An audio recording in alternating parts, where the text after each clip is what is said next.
नमस्कार, मैं मुकेश कुमार जांगिड, वरिष्ठ अध्यापक गणित आपका स्वागत करता हूं आपके अपने यूट्यूब चैनल जीवा स्टडी पर। तो इस वीडियो में हम देखेंगे जो राजस्थान लोक सेवा आयोग अजमेर द्वारा आरपीएससी अजमेर द्वारा जो सेकंड ग्रेड संस्कृत डिपार्टमेंट की वैकेंसी जो है अनाउंस की गई है, नोटिफिकेशन जारी किया गया है। उसमें जो है आप कौन कौन योग्य है, कौन सा एग्जाम पैटर्न रहता है, क्या जो है सिलेबस रहता है और कौन कौन फॉर्म फिल कर सकता है। ठीक है, इसके साथ ही जो है इसमें जो 40% का रूल लगेगा या नहीं लगेगा वो भी चर्चा करेंगे। उससे पहले हम आप जो है किस मतलब सब्जेक्ट से कितनी पोस्ट आई वो देखते हैं। तो बात करें संस्कृत की, तो संस्कृत में नॉन टीएसपी एरिया से 66 पोस्ट है और टीएसपी से जो आपकी 13 पोस्ट है। हिंदी में नॉन टीएसपी से 34 पोस्ट है और टीएसपी से 5 पोस्ट है। ठीक है, बात करें अंग्रेजी की, तो अंग्रेजी में जो है नॉन टीएसपी से 46 है और टीएसपी से क्या है 3 पोस्ट है। बात करें सामाजिक विज्ञान की, तो सामाजिक विज्ञान में 61 पोस्ट नॉन टीएसपी से है और 4 पोस्ट आपकी जो है टीएसपी से है। गणित में जो है 61 पोस्ट आपकी नॉन टीएसपी से और 7 पोस्ट आपकी टीएसपी से है। और विज्ञान में जो है 47 पोस्ट आपकी नॉन टीएसपी से है, टीएसपी में एक भी पोस्ट नहीं आई है। अब बात करते हैं सबसे पहले कि इतनी कम पोस्ट कैसे। तो ये संस्कृत विभाग का जो है आपका संस्कृत शिक्षा विभाग है उसकी विज्ञप्ति है, तो इसमें इतनी ही पोस्ट आती है। और कट ऑफ फिर भी जो है खास करके विज्ञान और गणित की कट ऑफ इतनी ज्यादा नहीं रहती है इसमें भी। ठीक है, और इतनी ही पोस्ट आपकी जो है इसमें आती है। अब थोड़ा सा बात करते हैं कि इसमें फॉर्म कौन कौन फिल कर सकता है। तो इसमें फॉर्म जो है वो आपका देखो, अगर संस्कृत से हो आप, संस्कृत के लिए इसमें थोड़ा सा अलग है, बाकी सब में जो सामान्य शिक्षा वाले हैं वो फॉर्म फिल कर सकते हैं। संस्कृत में क्या है देखो, संस्कृत के लिए आपका जो है शास्त्री जो है आपकी वो होनी चाहिए, या फिर उसके equivalent traditional Sanskrit examination with Sanskrit medium होना चाहिए। ठीक है, और जो मतलब आपके पास जो शास्त्री की डिग्री है वो होनी चाहिए। इसके साथ ही जो अंग्रेजी, हिंदी और गणित है उसमें कुछ भी नहीं है। जो नॉर्मल जो है जिनके पास अंग्रेजी, गणित और हिंदी ये 3 सब्जेक्ट में से अगर कोई भी सब्जेक्ट, मतलब अगर हिंदी वालों के हिंदी, अंग्रेजी वालों के अंग्रेजी, गणित वालों के गणित, अगर 3 साल तक ग्रेजुएशन में रहा है या फिर अगर आपने बीए बीएड या बीएससी बीएड किया तो वो उसमें अगर आपकी ये मेन सब्जेक्ट के रूप में जो है 3 सब जो है साल या 4 साल रहा है, तो आप क्या हिंदी, अंग्रेजी या गणित से अप्लाई कर सकते हो।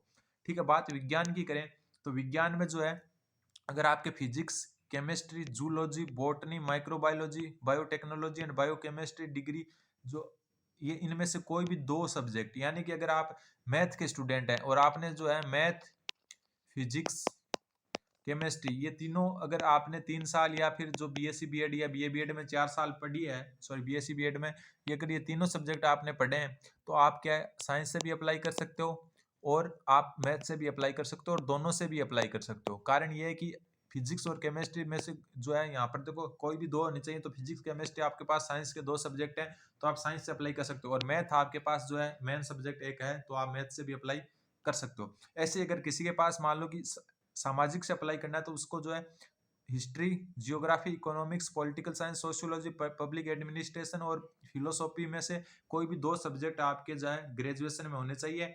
अगर मान लो आपके इनमें से कोई 2 है, मान लो आपके पास हिंदी एक सब्जेक्ट है, हिंदी लिटरेचर, और एक आपके पास जो है जियोग्राफी है और एक आपके पास पॉलिटिकल साइंस है, तो आप क्या है सामाजिक से भी फॉर्म फिल कर सकते हो और हिंदी से भी, सामान्य शिक्षा वाले भी लोग इसमें फॉर्म फिल कर सकते हैं। ठीक है, अब बात करते हैं कि जो इसका एग्जाम पैटर्न वगैरह क्या रहने वाला है। देखो एग्जाम पैटर्न मैं बता देता हूँ। पहली बात तो इसका जो एप्लीकेशन फॉर्म है वो 6 फरवरी से स्टार्ट होकर आपका 6 मार्च तक है, ध्यान रखना 6 मार्च तक, 6 फरवरी से 6 मार्च तक है। इसका जो सिलेबस है वो मैं आपको थोड़ा सा क्लियर कर देता हूँ। इसका सिलेबस आपका जो जनरल एजुकेशन का सिलेबस होता है वही होगा, यानी जो सामान्य शिक्षा में सेकंड ग्रेड का जो सिलेबस होता है उसी हिसाब से होता है। 2 पेपर होते हैं और पहले पेपर जो है जीके प्लस साइकोलॉजी का होता है और दूसरा पेपर आपका सब्जेक्ट प्लस जो उस सब्जेक्ट से रिलेटेड जो पेडागोजी होती है, फिर टीचिंग मेथड कहते हैं आप उसे, उसका होता है। ठीक है, सेम वही पैटर्न है। और सिलेबस देखना है तो आप जो आरपीएससी की ऑफिशियल वेबसाइट है उस पर जाकर देख सकते हो। ठीक, और आप अगर चैनल जीवा स्टडी पर नए हैं तो चैनल जीवा स्टडी को भी सब्सक्राइब कर सकते हो। मैं आपको जो है 3 महीने पहले ही बता दिया था आपको कि फरवरी में जो है लोकसभा चुनाव के मद्देनजर आपको सारी वैकेंसी देखने को मिलेगी और वैसा ही ठीक होता नजर आ रहा है। ठीक है, फर्स्ट ग्रेड संस्कृत शिक्षा की आ चुकी है, सेकंड ग्रेड संस्कृत शिक्षा की आ चुकी है, सामान्य शिक्षा की इन दोनों की वैकेंसी 15 फरवरी से पहले पहले आपको देखने को मिल जाएगी। ठीक है, अब बात करते हैं कि इसका एग्जाम पैटर्न क्या रहने वाला है। तो जो पहला पेपर है उसमें जो है जीके प्लस साइकोलॉजी आएगी, जिसमें आपके 80 नंबर यानी कि 40 क्वेश्चन जो है आपके राजस्थान जीके से आएंगे, 20 क्वेश्चन आपके जो है नहीं 20 मार्क्स यानी कि 10 क्वेश्चन आपके करंट अफेयर से आएंगे, 30 क्वेश्चन आपके वर्ल्ड और इंडियन ज्योग्राफी से, जो वर्ल्ड और इंडियन जीके वहां से आएंगे, और 20 क्वेश्चन यानी कि 40 नंबर आपके कहाँ से आएंगे, एजुकेशन साइकोलॉजी से। कुल मिला के 100 क्वेश्चन आते हैं 200 नंबर के, ठीक। और जो आपका पेपर 2 है उसमें जो है आपका संस्कृत का अलग सिलेबस है, लेकिन जो आपके अदर सब्जेक्ट है संस्कृत के अलावा, तो 180 नंबर का जो है, यानी कि 90 क्वेश्चन आपके 10+2 यानी कि 10वीं और 12वीं लेवल के आएंगे, और 40 क्वेश्चन 80 मार्क्स आपके ग्रेजुएशन यानी यूजी ग्रेजुएशन लेवल के आएंगे, और 40 नंबर यानी कि 20 क्वेश्चन आपके आएंगे टीचिंग मेथड के। तो ये हिसाब रहने वाला है, और इसमें कोई भी अप्लाई कर सकता है, जो सामान्य शिक्षा वाले स्टूडेंट है वो भी अप्लाई इसमें कर सकते हैं। सिलेबस सेम वही है, और अगर आपको सिलेबस देखना है तो आप ऑफिशियल वेबसाइट है जो आरपीएससी की, उस पर जाकर सिलेबस देख सकते हो। और जीके का सिलेबस तो मैंने इस चैनल पर भी बता रखा है, तो जो भी नए हैं वो इस चैनल को सब्सक्राइब जरूर कर देना, ठीक है। बाकी पोस्ट का विवरण देख लिया। संस्कृत शिक्षा में ऐसे ही पोस्ट आती है। बात हम एग्जाम डेट की करेंगे, कब तक एग्जाम हो सकता है इसका, तो एग्जाम आपका जो है इसका लगभग जो है अक्टूबर या नवंबर तक जा सकता है, अक्टूबर या नवंबर तक, अगर ये सामान्य शिक्षा से पहले होती है तो, ठीक है। और सामान्य शिक्षा का सेकंड ग्रेड का आपको 15 फरवरी से पहले पहले जो है नोटिफिकेशन मिल जाएगा। और संस्कृत शिक्षा एजुकेशन जो संस्कृत शिक्षा विभाग और सामान्य शिक्षा विभाग दोनों का सिलेबस लगभग एक जैसा है। और मैं आपको क्या है हमेशा से बताता रहा हूँ कि आप जो है अच्छे तरीके से जो है तैयारी करते रहिए। वैकेंसी आने वाली है, लोकसभा चुनाव के कारण 100% वैकेंसी आने वाली है, और वो होता भी वैसा ही नजर आ रहा है। इसी बात पर आप चैनल जीवा स्टडी को सब्सक्राइब कर दें। मेरा जो है 2021 में बीएड हुई थी, और अभी जो 2022 और 23 की वैकेंसी है उसमें मेरा 3rd ग्रेड और सेकंड ग्रेड मैथ से और 3rd ग्रेड साइंस मैथ से सिलेक्शन हुआ है, और फिलहाल मैं जो है गणित का वरिष्ठ अध्यापक हूँ। तो आप जो है चैनल को सब्सक्राइब कर सकते हो। सही और उचित जो है गाइडेंस मैं देता रहूंगा, कौन से जो किस हिसाब से पढ़ना है, कौन सी बुक से पढ़ें, कौन सा पहला पेपर, कौन सा सब्जेक्ट का, कौन सी कोचिंग, हर एक चीज आपको यहाँ पर अवेलेबल होगी, ठीक है। बात हम 40% के रूल की भी कर लेते हैं साथ में। तो 40% का जो रूल है, दोनों पेपरों में 40% अलग अलग, वो रूल इसमें लागू नहीं होता है, ध्यान रखना।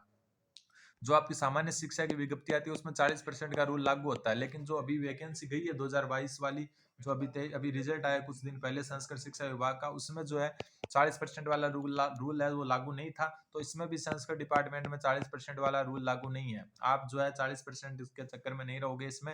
अगर आपके 40% से कम भी है तो भी आप योग्य माने जाओगे। तो कुल मिला के ये कि 40% का रूल नहीं है, सिलेबस सेम है जो आपका जो सामान्य शिक्षा का होता है। और सामान्य जो एजुकेशन वाले स्टूडेंट है वो इसमें अप्लाई कर सकते हैं। सिर्फ संस्कृत में सामान्य वाले अप्लाई नहीं कर सकते, उसके लिए उनको शास्त्री की जो डिप्लोमा होता है वो होना चाहिए, ठीक है। बाकी जो है आप जीवा स्टडी है इसको सब्सक्राइब कर लें। और मैं जो मैंने जो चीजें पढ़ी, जो मैंने जो यूज में लिया, वो जो मटेरियल मैंने पढ़ा, जो नोट्स मैंने पढ़े, उसके हिसाब से मैं आपको गाइडेंस देता रहूंगा। और बीच में जो है जो भी आपके रिक्वायरमेंट के अनुसार क्लासेस भी मैं यहाँ पर प्रोवाइड करवाता रहूंगा। तो आप चैनल जीवा स्टडी को सब्सक्राइब कर दें। धन्यवाद।